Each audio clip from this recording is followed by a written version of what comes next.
Hello ladies, and welcome to step 2 of my day series.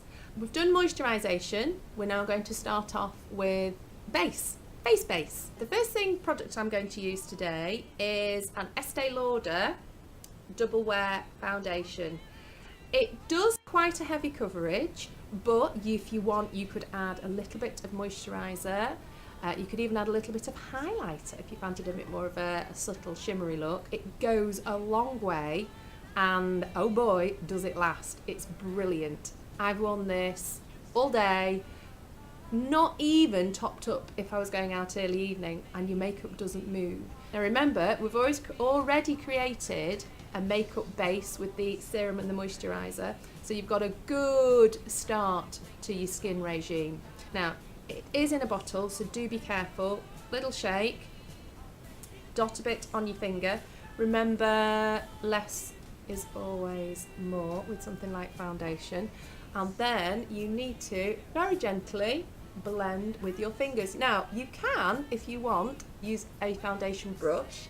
You tend to get a heavier coverage with a brush, so I usually just use my fingers. And to be honest, in the morning you haven't always got a lot of time, so it's better and simpler just to use what God gave you.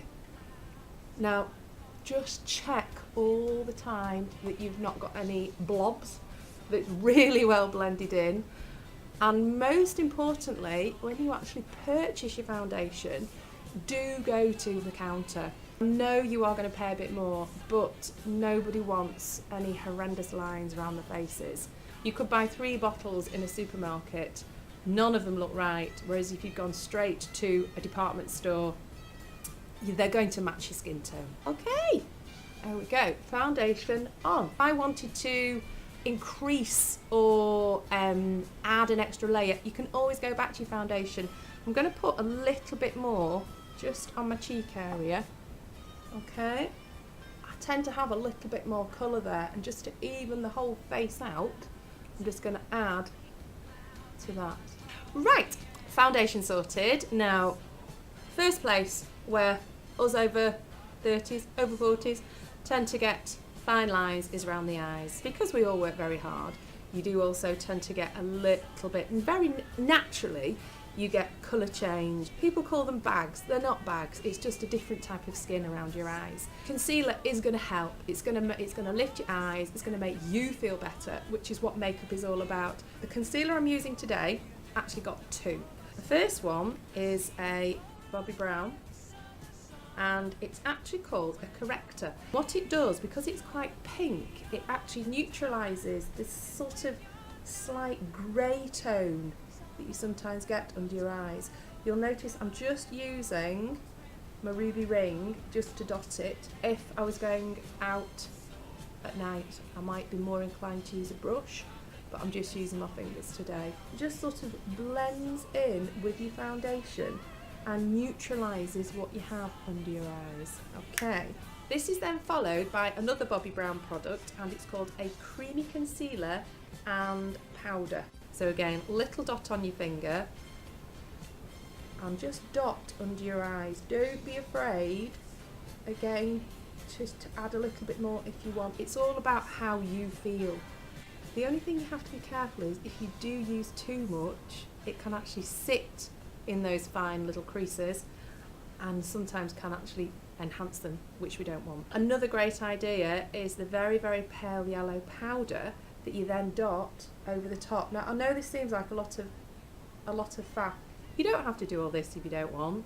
The final base I'm going to show you now is, again, it's for the eyes, and it's called a long wear eye base.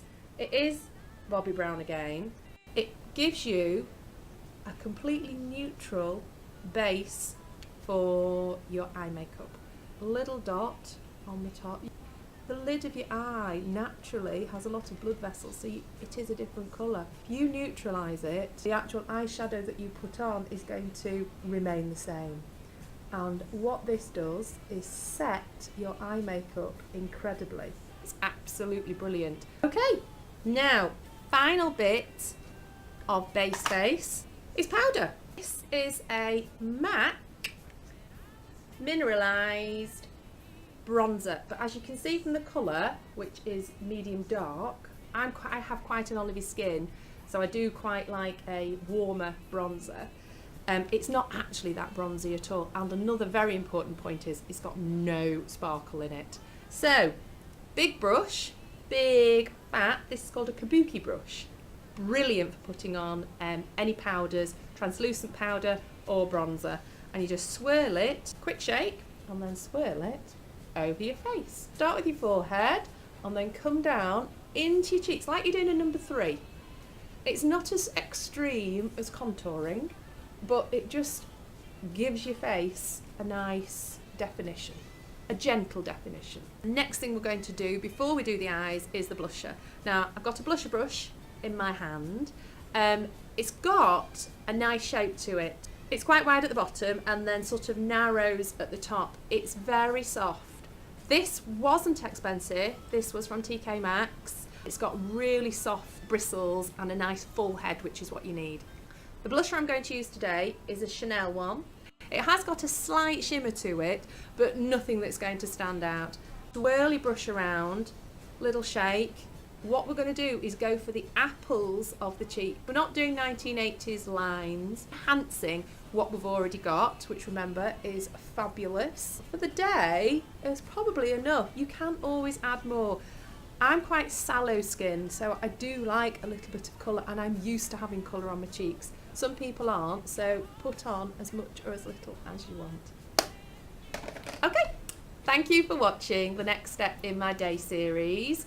And remember to like, share and subscribe if you fancy any more beauty tips for the over 30s, because let's face it, we're still fabulous. Can't see over the camera. Because let's face it, we are worth it. No, let me do that again. Wrong catchphrase.